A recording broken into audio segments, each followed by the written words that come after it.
Youth politics நேயர்களுக்கு வணக்கம். நம்ம தமிழ்நாட்டில் தொடர்ச்சியாக நிறையா ரேப் கேஸ் இந்த மாதிரி எல்லாம் நிறைய நியூஸ் வந்து நம்ம கேள்விப்பட்டுக்கிட்டே இருக்கோம். இதனால் நிறைய பேருக்கு, நிறைய யங்ஸ்டர்ஸுக்கு முக்கியமாக வந்து நிறையா கோபம், ஆதங்கம் இதெல்லாம் இருக்கிறது வந்து என்னால் புரிஞ்சுக்கிற முடியுது. பட் நேற்றைக்கு வந்து இந்த தூத்துக்குடியில் நடந்த 12ஆம் வகுப்பு மாணவி பாலியல் துன்புறுத்தலுக்கு ஆளாக்கப்பட்டு கொலை செய்யப்பட்ட கிரிமினல் வந்து நேற்றைக்கு வந்து அரெஸ்ட் பண்ணப்பட்டிருக்காரு. அவரோட பேர் வந்து தர்ம முனீஸ்வரர். அவரை பற்றி தெரிஞ்சதுக்கப்புறம் தான் எனக்கு முக்கியமான ஒரு டவுட் வந்து ஏற்பட்டுச்சு. அது என்ன அப்படின்னா, அவர் வந்து ஆல்ரெடி கன்விக்டட் கிரிமினல். அதாவது ஒரு மூதாட்டியை வந்து கொலை செய்யப்பட்ட வழக்கில் வந்து அவர் கன்விக்டட் கிரிமினல். அவர் வந்து பெயிலில் வெளியே வந்ததுக்கப்புறமா போலீஸ் ஸ்டேஷனுக்கு போய் சைன் போடணும்ல, அந்த சைன் போடுற டைமில் வந்து இவங்க வந்து அந்த மாணவியை வந்து ஒரு 3 நாளாக வாட்ச் பண்ணி இந்த ரேப்பை வந்து அவர் பண்ணியிருக்காரு. அவரு இவருன்னு எல்லாம் மரியாதை கொடுக்குறதா நினச்சிக்கோனா. பட் நம்மளோட கொஸ்டின் வந்து இங்கே அவர் பண்ணது வந்து எப்படி, அது கிடையாது. ஆல்ரெடி கன்விக்ட் ஆன கிரிமினல் எத்தனை பேர் வந்து இந்த கிரைமை வந்து ரிப்பீட் பண்ணுறாங்க? நம்மளோட இந்திய சட்டம் வந்து இவ்வளோ பலவீனமாக இருக்குதா? எத்தனை கேஸ் வந்து ஏற்படுது, அதில் எத்தனை பேர் கன்விக்ட் பண்ணப்படுறாங்க, அவங்க எத்தனை பேர் அந்த கிரைமை ரிப்பீட் பண்ணுறாங்க அப்படிங்கிறத வந்து நம்ம இந்த வீடியோவில் பார்க்கலாம். இவர் ஆல்ரெடி ஒரு கிரிமினல், இவர் பெயிலில் இருக்கும்போது இந்த கிரைமை வந்து நடத்தியிருக்காரு அப்படின்னு தெரிஞ்சதுக்கப்புறமா எனக்கு ஒரு மிகப்பெரிய ஒரு ஷாக்கிங் நடந்துச்சு.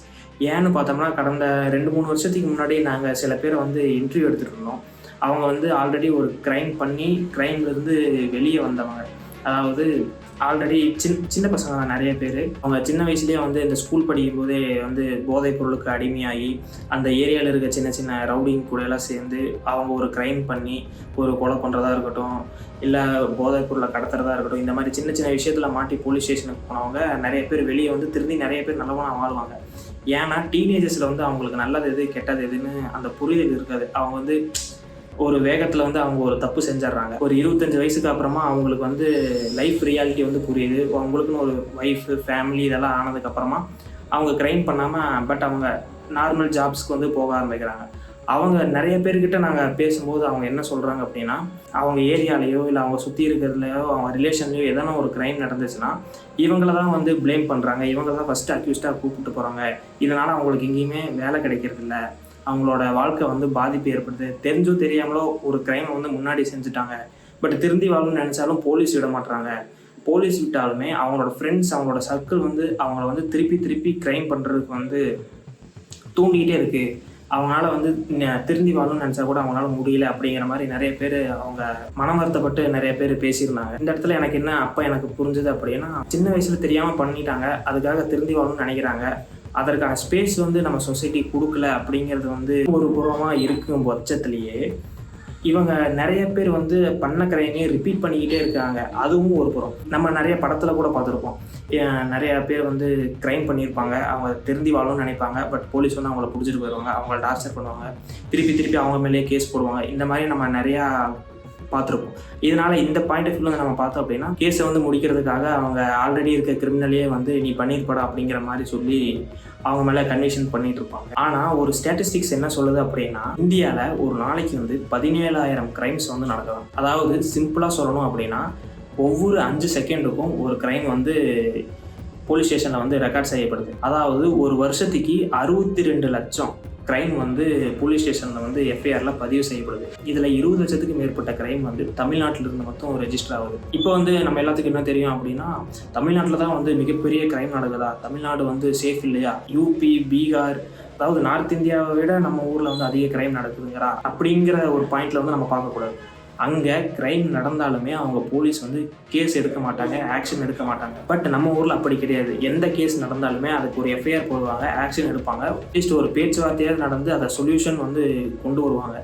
பட் நார்த் இந்தியாலேயோ மற்ற ஸ்டேட்லேயோ வந்து இந்த அளவுக்கு கிரைமை வந்து எடுத்து அவங்க வந்து ஒரு கேஸாக எடுத்து விசாரிக்க மாட்டாங்க. அதனால் தமிழ்நாட்டில் தான் அதிக கிரைம் நடக்குதுங்கிறது அர்த்தம் கிடையாது. இதில் இன்னொரு இன்ஃபர்மேஷன் என்ன அப்படின்னா, ஒவ்வொரு 100 கேஸ்லேயும் வந்து 50 கேஸ் மட்டும்தான் வந்து கன்விக்ஷன் வாங்கி தரப்படுது. அதாவது கோர்ட் வந்து ஒரு ஜட்ஜ்மெண்ட் கொடுக்குது.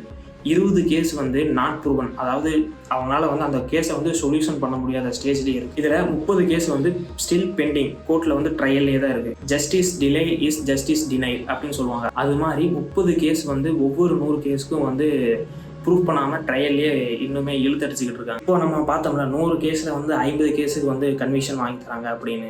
இந்த 50%ல் இதில் 60-70% கிரிமினல்ஸ் வந்து அவங்க வந்து பெயில் வாங்கிட்டு வெளியே வந்துடுறாங்க. இந்த 60%ல் 10% கிரிமினல்ஸ் வந்து அந்த கிரைமை ரிப்பீட் பண்ணுறாங்க. 50 பேரில் 30 பேர் வெளியே வராங்க. அந்த 30 பேரில் 10 பேர் வந்து அந்த கிரைமை வந்து திருப்பி செய்கிறாங்க. அதில் ஒருத்தர் தான் வந்து இந்த தர்ம முனீஸ்வரர் அப்படிங்கிறவரும். இந்த மாதிரி பாயிண்ட் ஆஃப் வியூலேருந்து நம்ம யோசித்தோம் அப்படின்னு பார்த்தோம்னா, இவ்வளோ பெரிய சொசைட்டி நம்ம மானிட்டரே பண்ண முடியாத மாதிரி ஒரு பாப்புலேஷனில் வாழ்ந்துக்கிட்டு கன்விக்ட் ஆனவங்க ரேஷியோ வந்து அதிகமாக இருக்குது. அவங்களே திருப்பி அந்த கிரைமை பண்ணுறாங்க. அப்படிங்கும்போது ஆப்வியஸ்லி போலீஸ் வந்து அவங்க மேலே தானே ஃபஸ்ட்டு வந்து சந்தேகப்படுவாங்க. இந்த பாயிண்ட் ஆஃப் வியூலேருந்து பார்த்தா போலீஸ்னால என்ன பண்ண முடியும்? ஒரு 10 பேர்த்துக்கு ஒரு போலீஸில் இங்கே இல்லையே. இந்த 10 பேர் செய்கிற ஒரு ரிப்பீட் கிரைமுக்காக வந்து நம்ம மிச்சிருக்க 90 பேரை வந்து நம்ம திருப்பி நம்ம அக்யூஸ் பண்ணுறது தப்பு. கண்டிப்பாக அது தப்பு தான். பட் இதை வந்து எப்படி மானிட்டர் பண்ணி இது எப்படி ஒரு கட்டுக்குள்ளே கொண்டு வருது அப்படிங்கிறது வந்து நம்ம அரசாங்கம் கண்டிப்பாக ஒரு முடிவு எடுத்தே ஆகணும். மர்டர் கிரைமோ இல்லை பெண்களுக்கு எதிரான கிரைமோ பண்ணுறவங்களோட பாதிப்பு ஏற்படக்கூடாது வந்து 1-2 அந்த மாதிரி தான் இருக்கும். ஆனால் சைபர் கிரைம் வந்து ரிப்பீட்டாக பண்ணுறவங்களால நிறையா பேர் வந்து இதனால் பாதிப்புக்கு ஏற்படுறாங்க. அதாவது ரிப்பீட் கிரைம்லேயே வந்து அதிக நம்பர் ஆஃப் கிரைம் வந்து ரிப்பீட் பண்ணுற செக்டார் எது அப்படின்னு பார்த்தோம்னா அது வந்து சைபர் கிரைம் தான். ஏன் அப்படின்னா அதில் வந்து ஈஸியாக வந்து மாட்டிடவும் முடியாது. அப்படியே மாட்டிட்டாலும் அதில் கன்விக்ஷன் வாங்குறது வந்து அவ்வளோ கஷ்டமான ஒரு விஷயம். இப்போ அவங்கெல்லாம் வந்து பெயிலில் வந்துட்டாங்க அப்படின்னா ஒரு ஆப்லேருந்து அவங்க ஃப்ராட் பண்ணுறாங்கன்னா அதில் மாட்டிக்கிட்டாங்க அப்படின்னா அடுத்து இதே மாதிரி ஒரு வழியில் வந்து அவங்க வந்து ஃப்ராட் பண்ணிகிட்டே இருக்காங்க. இதில் வந்து 90% க்ரைம் ரேட் வந்து ரிப்பீட் பண்ணுறவங்க வந்து யாருன்னு பார்த்தோன்னா சைபர் கிரைம் பண்ணுறவங்களாக தான் இருக்கிறாங்க. இப்போது ஒரு சைபர் கிரைம் அக்யூஸ்ட்னால வந்து பல லட்சக்கணக்கான மக்கள் வந்து பாதிப்புக்குள்ளாவாங்க. இந்த மாதிரியான விஷயங்களும் வந்து சொசைட்டிக்கு ஒரு டேஞ்சரான விஷயமா இருக்குது. இந்த மாதிரி சைபர் கிரைம் பண்ணுறவங்க மேக்ஸிமம் எல்லாருமே வந்து ஒரு படித்த பைப்பில் தான் இருப்பாங்க. இவங்க எல்லாமே வந்து அந்த சட்டத்தில் இருக்க ஒரு ஓட்டைகளை பயன்படுத்தியோ இல்லை அந்த கிரைம்னால அவங்களுக்கு மிகப்பெரிய ஒரு அமௌண்ட் வந்து அவங்களுக்கு கிடைக்கும். அந்த அமௌண்ட் வச்சு நிறையா லாயர்ஸை பை பண்ணி அவங்க வந்து ஈஸியாக வெளியே வந்து இந்த கிரைமை வந்து ரிப்பீட்டடாக செஞ்சுக்கிட்டே இருக்கிறதா வந்து சொல்கிறாங்க. இதை எப்படி கட்டுக்குள்ள அரசாங்கம் கொண்டு வர போகுதுங்கிறதும் தெரியல. நீங்கள் என்ன நினைக்கிறீங்கன்றத கமெண்ட்டில் சொல்லுங்கள். கன்விக்ட் ஆன கிரிமினல்ஸ் நிறைய பேர் வந்து திருந்தி வாழணும் அப்படின்னு நினச்சா கூட நம்மளோட சொசைட்டியும் அவங்களோட ஃப்ரெண்ட்ஸ் சர்க்கிளும் வந்து விடுறது இல்லைன்னு நிறையா அக்யூஸ்ட் வந்து அழுதுட்டு புலம்பிக்கிட்டு அவங்க வாழ்க்கையை அழிச்சிட்டோம் அப்படின்னு ஒரு சில பேர் இருக்காங்க.